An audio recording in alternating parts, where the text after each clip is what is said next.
je suis très contente de vous retrouver pour cette nouvelle vidéo car ça y est, je vais enfin pouvoir faire le bilan de mon année lecture 2018. J'attendais depuis un petit moment pour vous tourner cette vidéo car je vous ai fait donc du coup les deux derniers updates de 2018 qui vont arriver juste avant cette vidéo en toute logique. Et ça y est, je vais pouvoir me pencher sur mon bilan un petit peu de reprise de lecture intensive. Alors j'ai répertorié un petit peu tous les coups de cœur et tous les flops, mais pas seulement.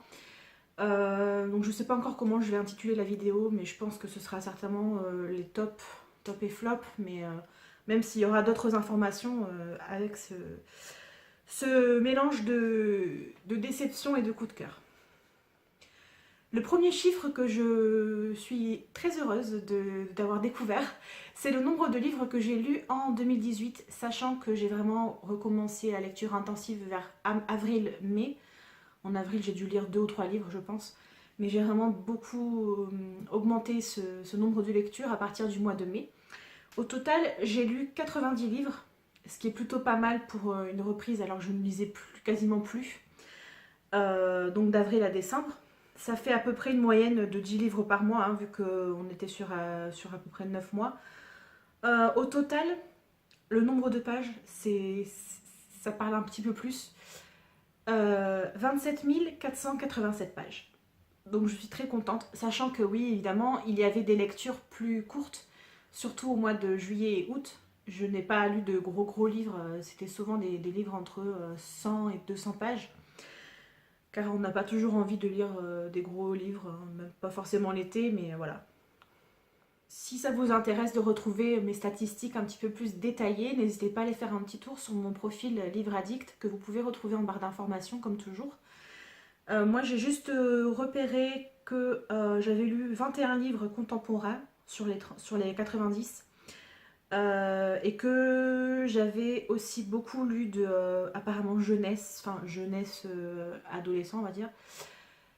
Et après, fantastique et fantasy, c'était pas tant que ça sur le total de livres lus. En 2018, j'ai abandonné 3 livres, à mon grand regret.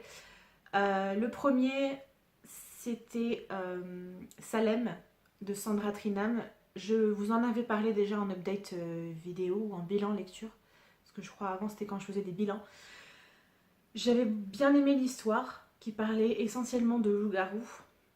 Mais étant donné que le titre disait Salem, je m'attendais à lire une histoire de sorcière et ce n'était pas le cas. Donc voilà, ça faisait partie d'une déception mais d'un abandon. Donc je ne vais pas le reciter ensuite dans les livres dans mes flops en fait, parce que je ne l'ai pas terminé. Et les deux autres, ce sont... vous en avez déjà entendu parler dans mes précédentes vidéos. Il y a L'Attrape-Cœur de J.D. Salinger et L'écume des jours de Boris Vian, auquel je n'ai pas du tout accroché, si bien que il me semble que L'écume des jours, je l'ai fini en diagonale, ou ouais, je l'ai fini en diagonale, et l'attrape-cœur, j'ai complètement abandonné parce que ça passait plus.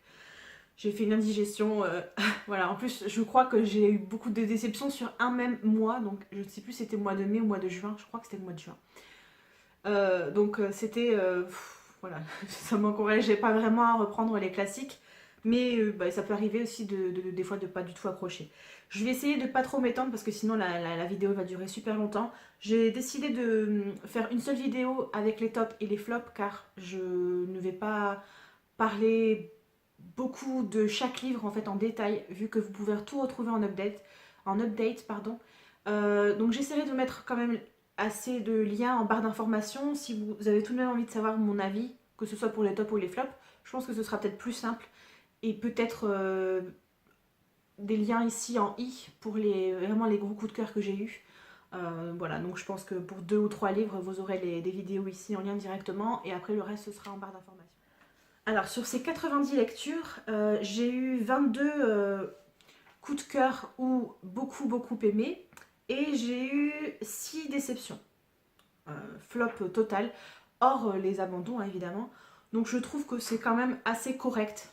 Voilà, même si il y a encore, comme je vous dis, il y a encore quelques titres qui n'ont pas eu, par exemple, 4 ou 5 étoiles dans mon classement, mais à 3 étoiles, j'estime que j'ai quand même apprécié ma lecture sans que ce soit une déception ou un flop. Pour moi, un flop, c'est vraiment pas d'étoile ou une étoile, voire deux maximum. Je vais commencer avec mes top livres, car il y en a quand même beaucoup, donc je vais essayer de les enchaîner, sachant que comme je vous le disais, je vais plutôt vous détailler que vraiment les gros coups de cœur que j'ai eus. Alors, j'ai découvert en 2018 une auteure que maintenant j'apprécie énormément. Il me reste un livre à lire dans ma palle de cet auteur. Il s'agit de Virginie Grimaldi avec Tu comprendras quand tu seras plus grande. Je pense que je vais essayer de vous insérer les photos ici sur le côté. Donc voilà, Tu comprendras quand tu seras plus grande. Je lui ai attribué 4 étoiles, mais avec vraiment un plus plus à côté. Car c'est une histoire qui m'a vraiment énormément plu, où on suit Julia, qui va changer de vie et se retrouver à travailler dans une maison de retraite, je crois, ou une sorte de... Enfin, ouais, une maison de retraite, un peu une résidence plutôt pour seniors. Je vous renvoie directement à la vidéo, je pense, en barre d'informations, si vous voulez en savoir un petit peu plus. J'ai vraiment beaucoup aimé cette histoire et du coup, Virginie Grimaldi, elle a une place particulière dans mon cœur maintenant, car les autres livres que j'ai lus d'elle également en 2018, je les ai beaucoup aimés. D'ailleurs, je pense qu'il va en avoir un autre peut-être dans la liste, ou je ne sais plus. Une lecture que j'ai également énormément appréciée, que c'était même, je sais plus si c'était un coup de cœur, mais je ne pense pas. Un livre qui vient de la bibliothèque de ma grand-mère, vu qu'il s'agit de Les Lumières d'Assam de Janet McLeod Trotter. Je lui avais attribué 5 étoiles. Pareil, on suivait l'histoire de deux sœurs. Donc le personnage principal s'appelle Clary, il me semble, si je me rappelle bien. Et c'était... Alors à l'époque, par contre, je pourrais plus vous dire, je crois que c'était fin du 19e, il me semble, dans des plantations de thé. Ça va se passer un petit peu en Inde, je crois, et on va après débarquer en Angleterre. Voilà, une histoire qui m'avait énormément plu. Pareil, toujours les liens en barre d'infos, je ne vais pas le redire pour chaque livre, mais voilà. Une autre lecture que j'ai beaucoup aimée et que j'ai prêtée à ma cousine là, dernièrement, il s'agit de Les Derniers Jours de Rabbit Hayes de Anna McParlin. Pareil, 4 étoiles. J'ai vraiment beaucoup aimé cette histoire où on suit les derniers jours d'une femme qui est atteinte d'un cancer en phase terminale. C'est très émouvant, ça prend aux tripes, mais voilà, c'est pas un livre non plus larmoyant.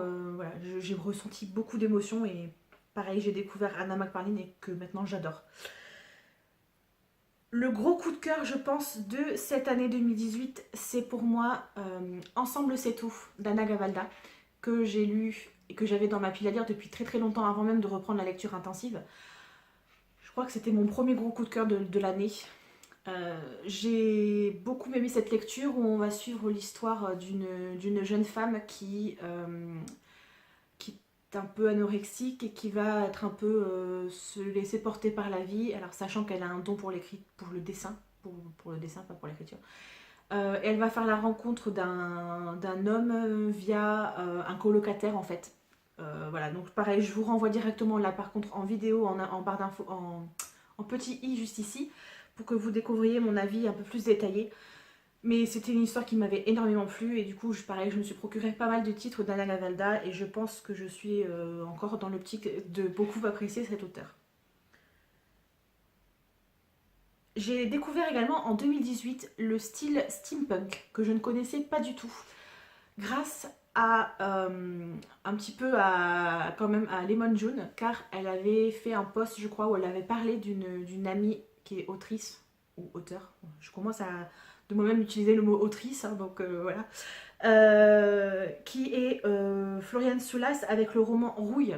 Alors c'était vraiment un coup de cœur en fait ce roman. Je pensais pas aimer cet univers et j'ai vraiment flashé, j'ai découvert ce mélange de choses qu'on connaît. Donc là en l'occurrence ça se passe je pense sur le Paris dans le siècle, j'ai peur de dire des bêtises, donc il me semble que c'est fin du 19e ou début 20e, je ne sais plus trop. Toujours pareil, je vous renvoie en barre d'informations. J'ai vraiment beaucoup accroché à cette histoire et si vous avez peur et que vous ne connaissez pas trop le style steampunk, je pense que c'est un bon moyen de découvrir un petit peu le style. Donc n'hésitez pas à vous renseigner.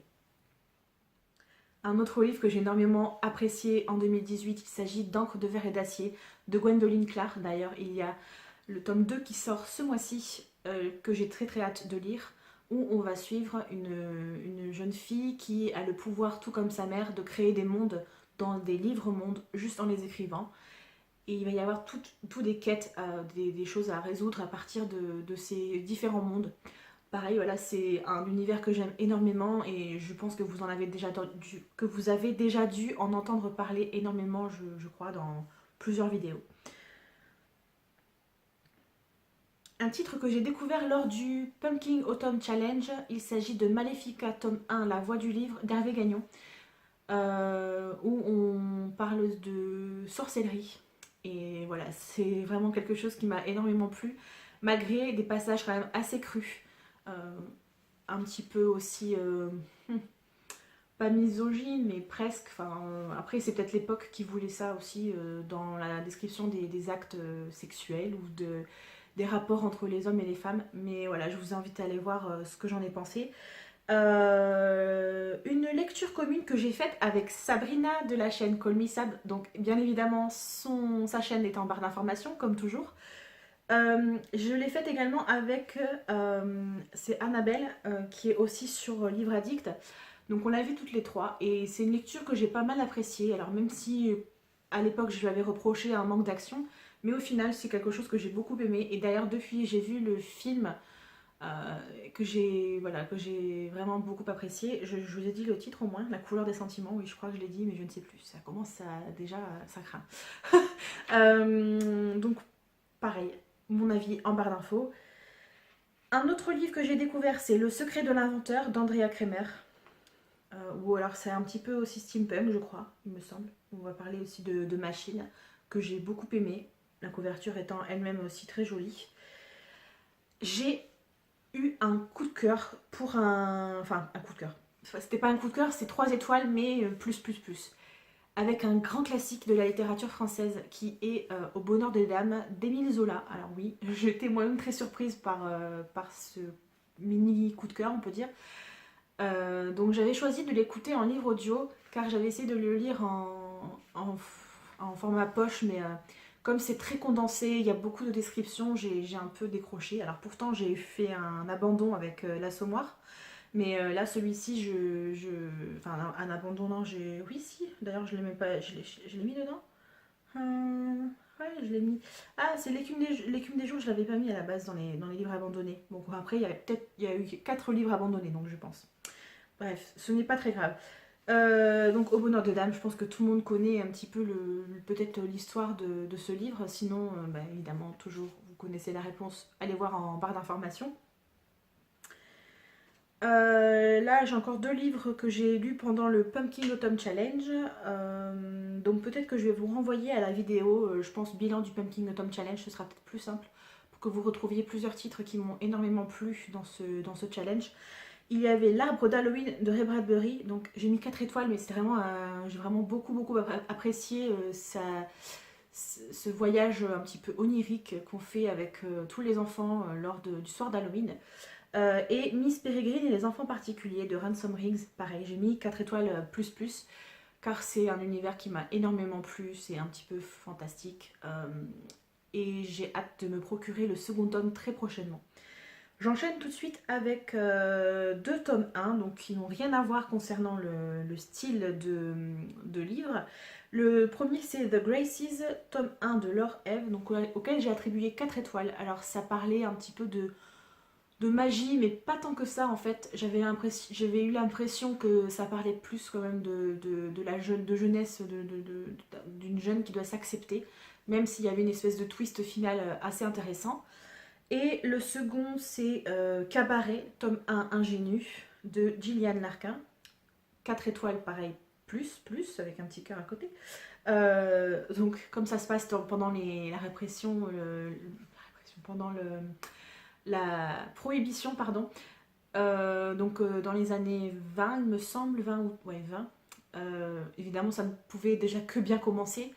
Je me suis procuré le second tome que je compte lire très prochainement. Je ne sais pas quand, hein, ça se trouve ce sera dans 3 mois, j'en sais rien, mais voilà, j'avais énormément apprécié. Alors après, je ne sais pas si vous ça vous fait pareil, mais quand j'ai beaucoup aimé un premier tome, J'en attends beaucoup du second, mais en même temps, je ne suis pas si pressée de le lire que ça, car je veux le déguster. Je me dis, si j'ai beaucoup aimé le premier, je devrais apprécier le second encore autant, et s'il n'y a que 3 tomes, voilà, ça arrive à la fin, on n'a pas envie de terminer des fois les sagas. Une autre lecture qui m'a énormément plu, c'est 14-14 de Céline Edgar et de Paul Beorn, à laquelle j'ai attribué 5 étoiles. Contexte donc Première Guerre mondiale, où on va suivre deux jeunes garçons qui s'appellent tous les deux Adrien, et qui vont pouvoir s'échanger des lettres via une boîte aux lettres un petit peu magique. Donc ils vont malgré tout savoir s'entraider à 100 ans d'écart. Donc j'ai trouvé le sujet super intéressant et ça m'a bien plu. J'ai su lire un livre en VO en 2018 complètement sans l'abandonner, et il s'agit de Pivot Point de Casey West. Donc je ne sais toujours pas si on dit Pivot Point ou Pivot Point. J'essaierai de regarder quand même, ce serait bien que je le sache. Je lui ai attribué 4 étoiles avec un petit cœur, car c'était voilà, mon premier vrai roman que j'ai lu en anglais dernièrement, euh, que j'ai su lire quasiment d'une traite, donc je suis très très contente. Où on suit l'histoire d'une jeune fille qui a la possibilité de voir son futur, de voir les options qui s'offrent à elle quand elle a un choix à faire dans sa vie. Elle peut voir ce que sa vie va être en choisissant tel ou tel chemin. Donc voilà, pareil, toujours en barre d'informations pour retrouver mes avis complets. J'ai découvert également Amélie Nothomb en 2018 avec le titre Acide sulfurique que j'ai beaucoup aimé, où on suit l'histoire de Panonique, si je me rappelle bien, qui va malgré elle se retrouver dans une télé-réalité qui recrée les conditions un petit peu des camps de concentration. Alors comme dit comme ça, c'est pas très vendeur, mais voilà, c'était très intéressant car ça dénonce énormément de choses sur la société actuelle, donc concernant les gens, le voyeurisme, le fait de faire voter des gens pour éliminer des gens, enfin des humains, tout simplement. Donc je vous renvoie toujours à mon avis détaillé. Ensuite, encore 2 tomes, 2 premiers tomes que j'ai découverts dans le côté un petit peu fantastique. Alors, pareil, il y a des livres qui sont d'abord répertoriés en tant que jeunesse, alors que quand même le sujet principal, ce n'est pas du contemporain, quoi. C'est par exemple, c'est jeunesse, mais on va parler de choses fantastiques. Donc souvent c'est avec des pouvoirs, de la magie. Donc là, en l'occurrence, il y en a un qui parle de trolls et l'autre qui parle des matoïs. Donc le premier c'est Trial, tome 1 échangé, où on va suivre l'histoire de Amanda Hawking, pardon, auquel j'ai mis 4 étoiles, où on va suivre l'histoire d'une jeune fille qui découvre qu'en fait elle est un troll. Et voilà, tout un univers va s'ouvrir à elle. Et le second c'est Covenant, tome 1, sans mêler, de Jennifer L. Armentrout, pour lequel j'ai eu un mini coup de cœur. Et dont j'ai le tome 2 et 3 dans ma pile à lire, donc ça va, j'ai le temps de voir venir. J'ai vu que le tome 4 sortait ce mois-ci, et j'ai découvert qu'il y avait un tome 5. Alors, est-ce que c'est un 0.5 ou un préquel, parce que souvent ils mettent des préquels entre temps. Voilà, on verra bien. Ensuite, un petit peu dans la même veine aussi, c'est Elementa de Sarah Bareilles Bergeron, 4 étoiles, univers fantastique, où on va suivre l'histoire de 2 sœurs qui ont la capacité de maîtriser un élément, ou du moins un ou 2 éléments, peut-être plusieurs pour certains personnages. J'ai bien aimé, mais il manquait quand même quelques petites choses pour que ce soit un coup de cœur. Gros coup de cœur de cette fin d'année 2018, c'est La vie est facile, ne t'inquiète pas, d'Agnès Martin-Lugan. Donc qui est la suite de Les gens heureux lisent et boivent du café, que j'ai eu à Noël. Donc j'ai eu le tome 2, enfin La vie est facile, je l'ai eu à Noël. Le premier, j'avais déjà dans ma pile à lire, et j'ai beaucoup aimé le second livre, où on continue de suivre donc Diane, si je me rappelle bien de son prénom. Et voilà, j'ai vraiment adoré car elle retourne en Irlande tout en continuant aussi un peu sa vie sur Paris. Et ça m'a énormément plu. J'ai trouvé ce second roman plus profond. Ça s'attardait plus sur le ressenti intérieur des différents personnages. Et ça m'a vraiment énormément plu. Et dernière lecture que j'ai bien aimée aussi, c'est La fille du train de Paula Hawkins, à laquelle j'ai attribué 4 étoiles. Alors voilà, comme je vous disais dans mon avis dernièrement, j'ai bien aimé, même s'il y a eu plein de choses qui ont fait que ce n'était pas un coup de cœur. Et je vous disais dans mon avis sur ce livre que j'avais l'impression que le ton voulu était détaché à la manière un petit peu d'un reportage.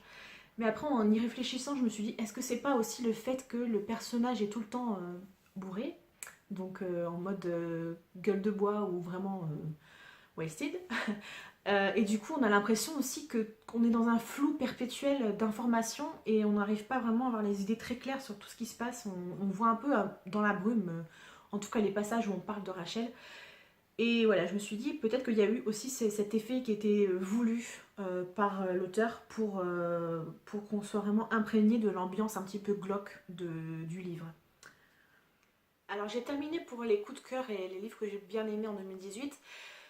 Il y en a eu d'autres que j'ai beaucoup appréciés. Si vous avez suivi quand même pas mal de mes updates, il y a peut-être des titres que vous n'avez pas retrouvés dans cette vidéo, mais voilà, je pouvais pas tout dire, sinon bah, la vidéo elle aurait fait 2 heures quoi. Ensuite, on va passer au flop. Alors je sais que vous aimez bien les flops livres. Je vous renvoie d'ailleurs j'ai envie de vous renvoyer à la vidéo de Sabrina. Je vous la mets ici en barre d'infos, enfin en i, pas en barre d'infos, en i, où elle parle, elle, de ses flops 2018. Ça m'a fait sourire, cette petite vidéo, parce que voilà, on aime bien, moi j'aime bien voir les gens pas râler, mais dire ce qu'ils n'ont pas aimé. C'est aussi intéressant, je pense, que de découvrir les raisons pour lesquelles on aime un livre. Des fois, c'est bien aussi de savoir ce que les gens n'ont pas apprécié dans certains titres. Alors, pour ma part, comme je vous le disais, il y a vraiment 6 titres que c'était des flops total pour moi. Pareil, il y a certains titres où j'ai mis que 2 étoiles ou une, mais je n'ai pas tout répertorié. Là, ce sont vraiment ceux qui m'ont énormément déçu. Je trouve que 6, c'est une bonne moyenne. Ça fait même pas un livre par mois sur les 9 mois où j'ai repris la lecture. Le premier, c'est Le silence de la mer de Vercors, donc c'est très très connu. Il me semble que ça nous parle d'une famille qui tous les jours accueille, sans vraiment être d'accord de base, accueille un officier allemand durant la Seconde Guerre mondiale, si je ne me trompe pas.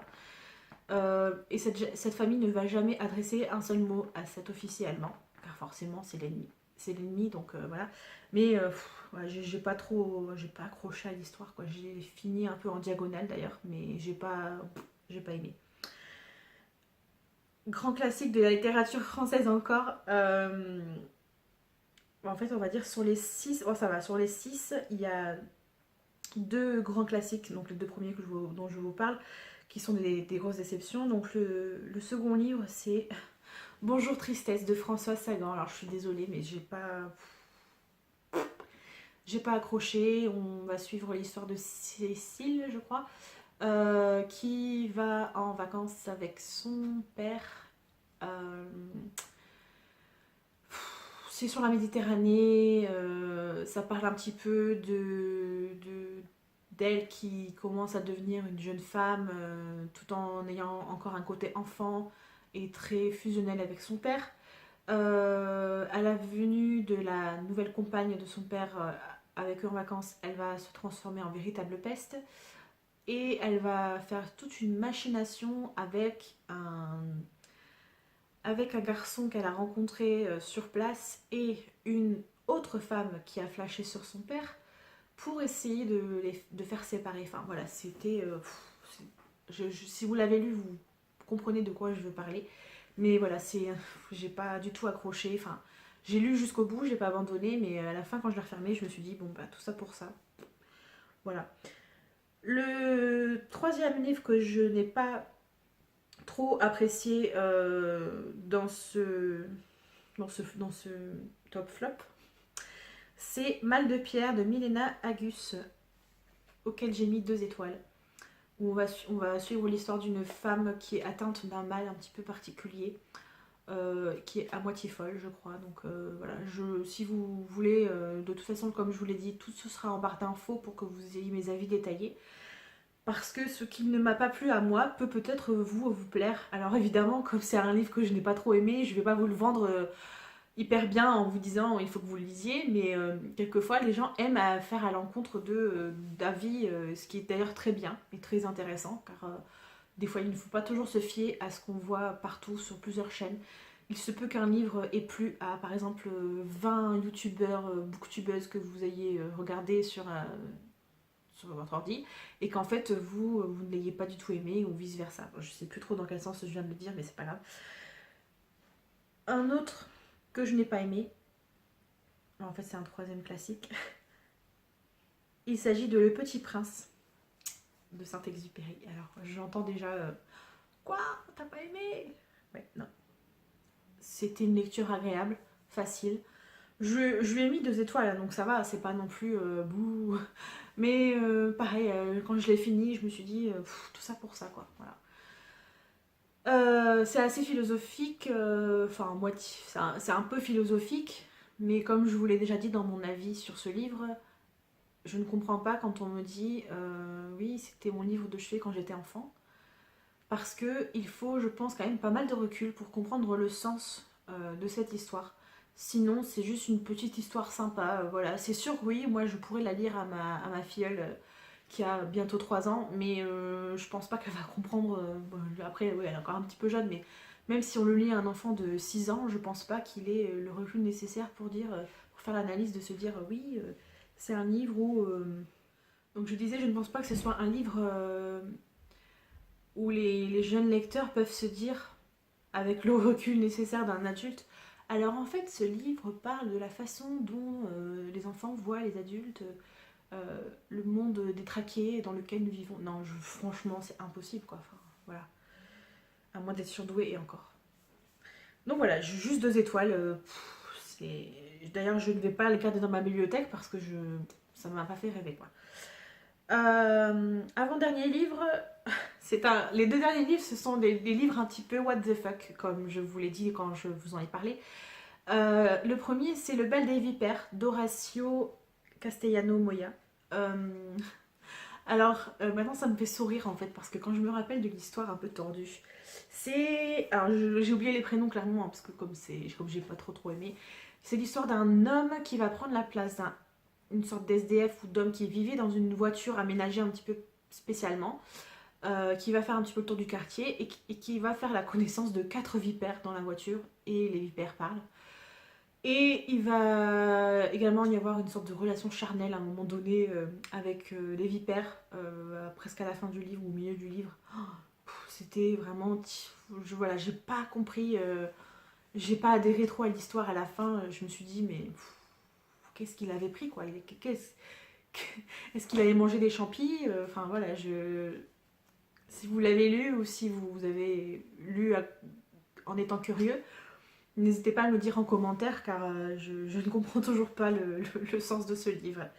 Et enfin, le dernier titre qui était un petit peu what the fuck comme je vous ai dit, c'est Petite fleur jamais ne meurt de Yossi Avilio. Je sais plus si j'ai mis 3 ou 2 étoiles, mais pareil, c'était l'histoire d'un homme qui se met à tuer son voisin sans raison à l'écoute d'une chanson de jazz et qui par la suite va découvrir qu'il est toujours vivant alors qu'il l'avait vu vraiment bien mort vu qu'il l'avait décapité, hein, n'est-ce pas? Et en fait le voisin revient à la vie à chaque fois qu'il a été tué. Donc en gros notre personnage principal a une sorte de don. Il peut tuer à volonté sans que les personnes ne meurent vraiment. Alors je sais pas si c'est un don, une malédiction, mais c'était un petit peu spécial. Sa femme, elle est pas beaucoup mieux vu qu'elle va rentrer dans une sorte de secte suite à son accouchement. Enfin, je crois que ça allait rester 1 an ou 2 ans, 1 an, je crois, après la naissance de sa fille. Et voilà, c'était très très bizarre. J'ai pas envie de retenir ce livre, il était trop space. Alors j'ai terminé pour mes tops et flops de l'année 2018. Très rapidement, je voulais vous parler d'un petit carnet. Un petit carnet qui m'a été offert par Sabrina lors de notre swap de la lune. Je vous mettrai si j'ai encore la place ici, sinon ce sera en barre d'infos. Je suis désolée, je suis en train de m'étouffer. Donc elle m'a offert The Carnet Livresque, qui est juste ici, voilà. Donc je ne sais pas quelle édition c'était, mais je crois qu'il y en a un qui sort tous les ans, ou peu importe. Et ce carnet va vous aider à répertorier un petit peu tous vos avis sur vos lectures, vu que c'est consacré essentiellement à la lecture. Hein, c'est pas un bujo, hein, c'est vraiment spécial lecture. Je vous montre rapidement car j'ai commencé à le remplir, mais comme j'ai pas beaucoup lu encore ce mois-ci. Donc vous avez en fait 12 pages pour mettre le mois de l'année. Ensuite vous avez une page ma pile à lire.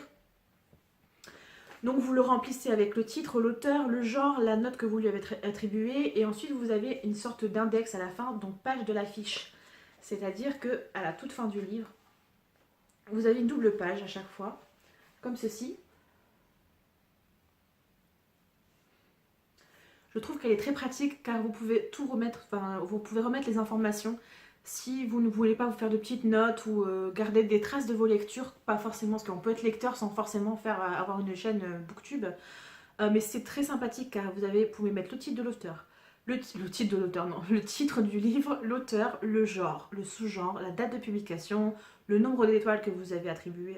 Vous avez même une petite case couverture, alors je ne sais pas si vous allez vous amuser à l'imprimer en petit pour la coller, mais c'est faisable, ou alors la décrire.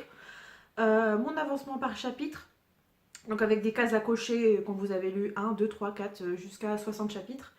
Vous avez un petit espace qui fait une demi-page pour le résumé du livre. Et ensuite, vous avez une demi-page pour votre avis. Et après, il y a des carrés avec les plus et les moins. Et tout en dessous, il y a un petit encart pour citation. Donc, je trouve ça super bien fait. Je l'ai commencé. Ensuite, vous avez une page Mon budget livresque. Alors, je ne sais pas si vous êtes comme moi, j'ai du mal avec le mot livresque. Je ne sais pas pourquoi, ça me bloque, c'est comme autrice. J'ai un peu de mal. Peut-être que dans quelques mois, je ne le trouverai pas plus bizarre, mais pour l'instant, je le trouve bizarre ce mot. Donc, vous avez ici mon budget livresque. Ensuite, mes temps de lecture. Alors ça, j'ai pas trop compris comment il fallait le remplir parce que vous avez de 1 à 24 pour les heures de la journée. Alors, je ne sais pas si c'est en quantité d'heures. Donc, par exemple, si vous avez lu 3 heures au total dans la journée, vous faites 3 heures. Ou si ce sont les heures de la journée auxquelles ça correspond. Donc moi très souvent je lis le soir voire la nuit, donc de 1h à 3h du matin. C'est pour ça que j'ai fait des petits traits comme ça. Donc je ne sais pas encore si ça restera comme ça les prochains mois, mais pour le moment j'ai fait comme ça. Ensuite vous avez les genres littéraires qui sont répertoriés. Alors il me semble que c'est pareil, hein, c'est chaque mois aussi. Si je dis pas de bêtises. Non, c'est pas chaque mois. C'est les genres littéraires qui sont répertoriés. Alors peut-être que je pense que ça doit être sur une année totale, à savoir si vous avez lu aventure-action, biographie, drame, tragédie, et après vous avez toutes les sous-catégories. Donc par exemple dans la catégorie romance, vous avez les sous-catégories comédie romantique, dark romance, new romance, romance contemporaine, romance érotique, romance FF, romance MM, romance historique. Voilà. Une page que j'aime beaucoup dans ce petit carnet, ce sont les défis beaux livres. C'est-à-dire que là par contre, il me semble que c'est à chaque mois. Voilà. À chaque mois ou tous les 2 mois, vous avez une page avec des défis. Non, c'est à chaque mois. Avec des défis. C'est-à-dire que, alors là, il y en a 3, 6, 9, 10, 15, 16. C'est-à-dire que vous pouvez cocher des petites cases quand vous avez lu un livre qui correspond. Par exemple, moi j'ai coché lire un livre qui a reçu un prix ou une distinction. Donc vous avez toute une liste de choses. Donc ça peut être là, lire un livre dont le titre est écrit en bleu, lire un livre qui comporte des illustrations, le titre fait 5 mots, lire un livre avec des fleurs sur la couverture. Voilà, vous avez toute une sorte de liste qui est décrite et à vous de cocher. Donc après moi j'ai fait le choix de faire des multiples, c'est-à-dire qu'il y a des fois des couvertures ou des livres qui regroupent 2 ou 3 catégories à la fois, car c'est pas tout le monde qui a l'opportunité de lire 16 livres dans le mois, hein. Voilà. Moi, c'est au top de ma forme que je peux lire ça, sinon en général ça tourne plutôt vers 8 à 10 livres quand je lis espacé. Faut vraiment que je me plonge dedans. Le mois de novembre j'ai fait 20 livres, mais je sais même pas comment j'ai fait. Il y a eu beaucoup de petits livres je pense, mais bon bref, je m'égare. Donc ça je trouve ça assez intéressant. Après vous avez donc tous les mois sont à la suite à chaque fois, donc avec toutes les catégories que je viens de vous citer. Donc ensuite vous avez le fameux index de lecture, donc vous savez à peu près à quoi ça correspond. Si vous voulez faire un avis détaillé sur, dans le livre que j'ai lu, c'est le cercle des poètes disparus, vous marquez le cercle des poètes disparus, ce sera page 64-65. Ensuite, Tartampion à l'école, ce sera page 66-67, voilà, etc., etc. Après, pareil, vous avez un index des auteurs. Si vous voulez en dire plus sur certains auteurs, donc remettre les biographies, etc. Moi, c'est pas un truc que je vais faire parce que nom de l'auteur, les biographies, si je peux les avoir en ligne, voilà, je ne vais pas. Nom de l'auteur, date de naissance, photo, adresse, ces genres de prédilection, biographie, ces titres, voilà. À moins d'être vraiment fan d'un auteur, je pense pas le faire. Mais je trouve ça bien pour ceux qui le veulent. Et après, vous avez index des événements pour ceux qui font des événements en rapport avec la lecture. Et à la fin, vous avez des petits bilans. Donc, mon top du top avec mes livres préférés, mes auteurs préférés, mes sagas préférées, mes adaptations préférées, mes lieux de lecture, mes genres préférés. Ensuite, une page avec les plus belles citations. Et après, voilà, mon bilan de l'année. Donc, nombre de livres lus, coup de cœur, découverte, lecture, torture, petite pense bête. J'ai emprunté, j'ai prêté, ça c'est pas mal. Et je suis, ma foi, très très contente de ce petit cadeau car je pense qu'il va bien me servir pour cette année 2019. Car voilà, je ne voulais pas commencer en fin d'année, hein, j'ai attendu le mois de janvier pour l'utiliser. N'hésitez pas à me dire si vous l'avez aussi, si vous le connaissiez, ou si vous ne le connaissez pas du tout. Alors je vous rappelle, le titre c'est The Carnet Livresque. Là, quand je regarde au dos, il est marqué imprimé en Allemagne par Amazon Distribution. Donc je pense que sur Amazon, si vous tapez The Carnet Livresque, vous pouvez le retrouver. Je ne sais pas s'il est trouvable en librairie, mais je pense que oui, hein, peut-être. À moins que ce soit vraiment quelque chose de spécifique à Amazon. Voilà, donc dites-le moi en commentaire. Je crois qu'il y a un chat qui est rentré dans la maison. Voilà, c'est tout pour cette vidéo. J'espère que je n'aurai pas été trop longue, mais je pense qu'elle va tourner aux alentours des 40 minutes, voire 45 minutes cette vidéo. Si c'est moins, tant mieux. Je vous dis à très bientôt. N'hésitez pas à me dire en commentaire si vous avez lu des titres, car je vous ai donné envie.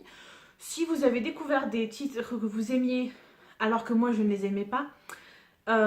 Et je vais vous dire à très bientôt dans une prochaine vidéo. Hein, je ne vais pas m'étendre plus longtemps sur le sujet. Portez-vous bien, lisez beaucoup. Et c'est tout. Ciao, ciao.